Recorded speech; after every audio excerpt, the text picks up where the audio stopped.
Mr. Vladis. Chapter 1.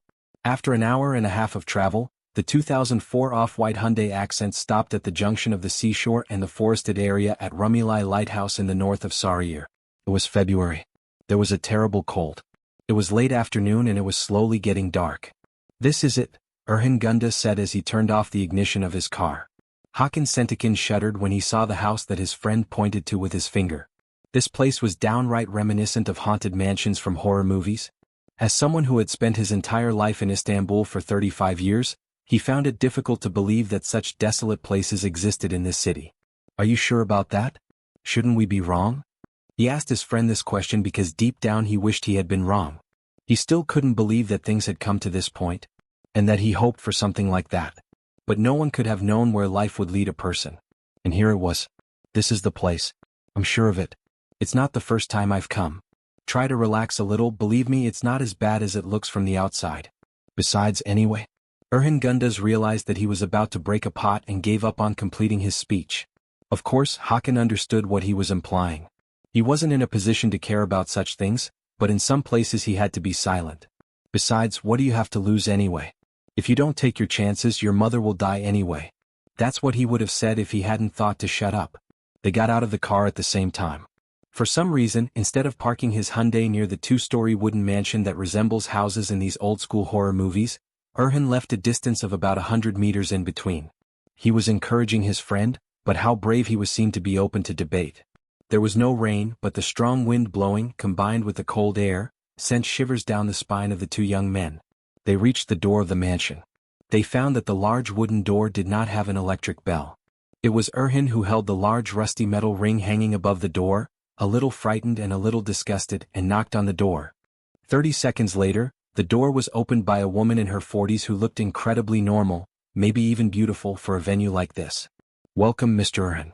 I think this should be your friend Hakan Bey. It's cold, go inside and don't get cold. Mr. Vladis is waiting for you." "Hello, Ms. Ison." "Yes, that's Hakan. I'm pleased." "Me too." As the three of them walked in together, the name the woman had just pronounced echoed in Hakan's mind. "Vladis. Mr. Vladis? Vladis? What kind of name was that?" The ceilings of the large wooden pavilion were high. The ground floor was almost empty, except for some antique oil paintings and some antiques that Hakan had no idea what they were, and it was quite cold, if not as much as outside. Hakan and Erhan followed Ms. Ison to the upper floor, using the wooden stairs with high railings that creaked and crackled every time they stepped on their feet. Upstairs they found that there were several doors leading into a central hall, in keeping with the usual design of old houses. Ms. Ison pointed out to the two friends what was in the middle of these doors and said, "Mr. Vladis is waiting for you," and without saying anything else, she went down the stairs with quick steps. The two friends, who stood for a while in front of the door indicated by Ms. Ison, looked at each other as if to say, "What will happen now?" Hakan thought that his friend had either lied about being here before, or that he had never gotten used to it. Then the door opened by itself. "Welcome," Mr. Vladis said in a voice that seemed to come from another world. When Hakan Sentakin saw this surreal man for the first time, he flinched and felt his blood draw. When he got over this little shock, he thought that if I had been a small child, I would have been traumatized by this image and I would have to be treated. The man looked as if he was 200, maybe 300 years old. He should have been dead long ago, but the strange agility of his movements and the confidence of his speech were in stark contrast to his appearance. "Please sit like this," he said, pointing to two wooden chairs that were next to each other and turned out to be quite expensive. "We had already met Mr. Erhan before. You must be Hakan." "Yes. Well, I'm Hakan. Please rest assured, Mr. Hakan.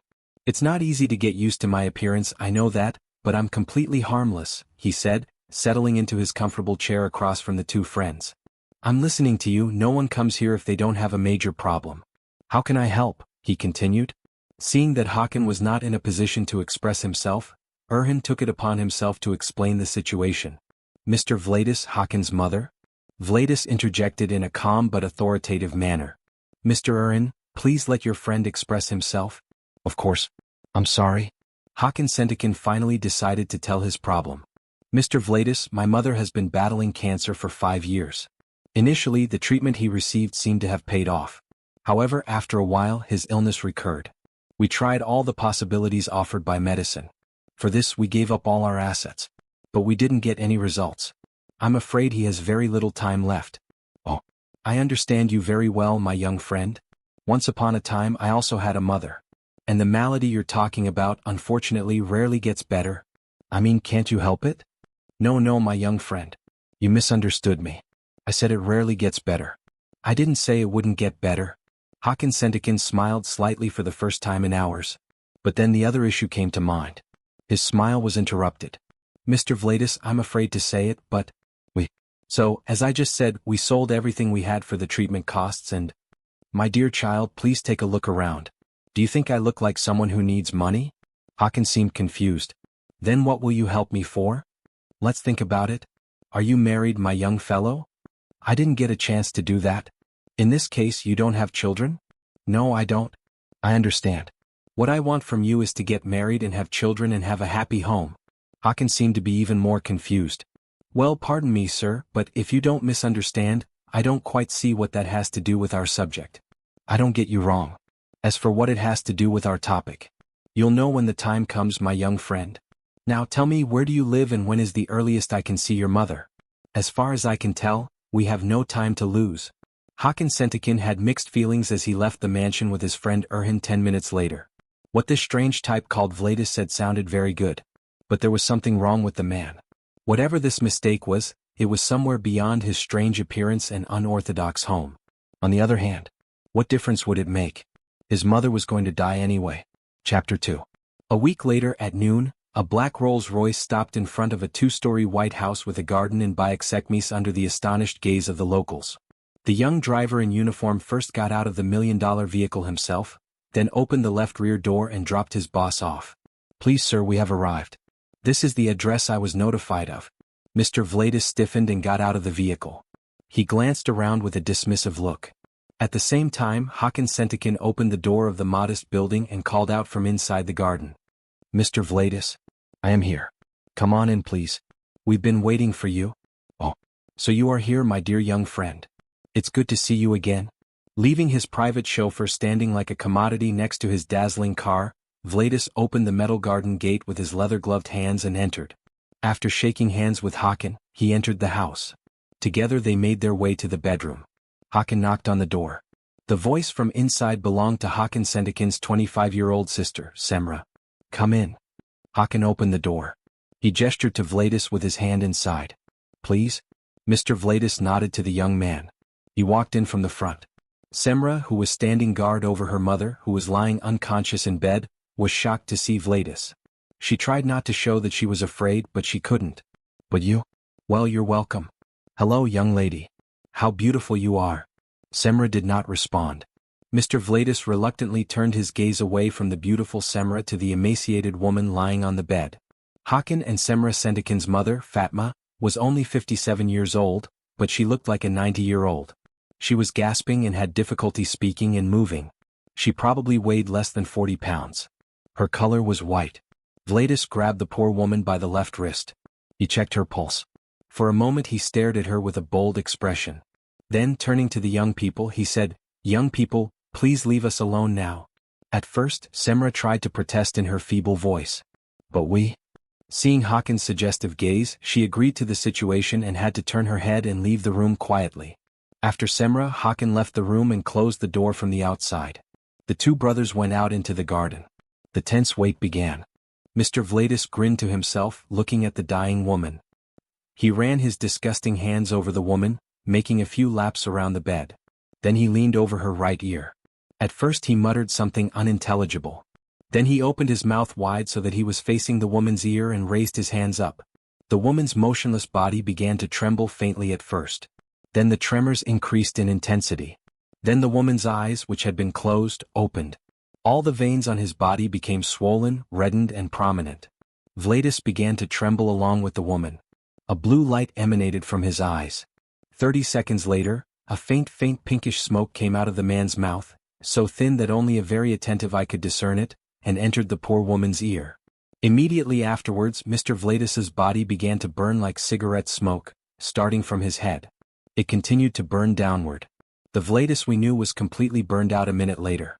All that was left of his body was a handful of ashes. Simultaneously, the woman's tremors decreased. Her veins, which swollen as if they were going to burst, returned to normal. Color came to her skin and face, which had faded due to illness. Her gaze made sense. But these looks did not reflect the meaning of Fatma Sentakin's soul. Mr. Vladis grinned mischievously to himself with his new mouth in this new body he had invaded. Hakan and Semra were tired of waiting. As their wait in the garden approached an hour, they witnessed something they had never expected. The driver, who was waiting for the Rolls-Royce parked in front of his doors, suddenly got into the vehicle and drove away without saying anything, as if he had received a divine command. So the two brothers, who could hardly control themselves to avoid going in, looked at each other and then ran in. They almost fell and fainted at the sight they saw. Their mother, who had been battling cancer for 5 years, sat on the bed, alive and well, staring at them.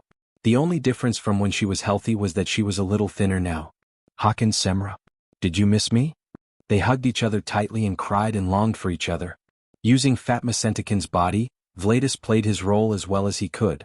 It seemed that these two stupid brothers did not suspect anything due to the intensity of emotion they experienced. It was not until an hour later that it was time to talk about how Mr. Vladis had disappeared without being seen. They fabricated various rumors about it. They didn't dwell on it too much. Their mother was with them. She had regained her health. And that's what mattered. The next morning, when Hakan Sentakin opened the door to go to work, he found a piece of paper on the floor. The paper read, "My dear young friend, I had to leave without informing you. I hope you will forgive my rudeness. I'd like to tell you why, but I can't. I would also like to point out that I will not be around for a while. As for the real reason why I left this note, I wanted to remind you of your promise to me. I will be very happy for you to establish a happy home and become a father as soon as possible. Vladis." Hakan Sentakin smiled with a sense of curiosity mixed with gratitude after reading the note. This strange-looking, extraordinary man brought his mother back to life with a surreal touch at the point where modern medicine was helpless, and then disappeared without a trace. Now he had left this note on his doorstep. In the note, Hakan Sentakin wrote this strange request, the reason for which he still did not understand. Chapter 3. 7 years later. Towards the end of July, Hakan Sentakin was returning from a modest summer vacation in Kanakyel with his wife Gulbin, whom he married 6 years ago. "It's the weirdest story I've ever heard," Gulbin said. "Why did you wait so long to tell me?" "For 2 reasons, replied Hakan Sentakin, who was behind the wheel, without taking his eyes off the road. "First of all, if I had told you such a story in the first years we met, you might have thought I was crazy and would not have agreed to marry me. The other reason is, I didn't know what this story was going to evolve into. Your first excuse is quite understandable, my dear, but you will have to turn on the latter. What am I to make of what you said recently?" Hakan Sentakin wasn't sure if he was doing well by telling his wife about Mr. Vladis. "I don't want to be ungrateful, but even though Vladis saved my mother's life, there's something about this story that didn't sit well with me from the start.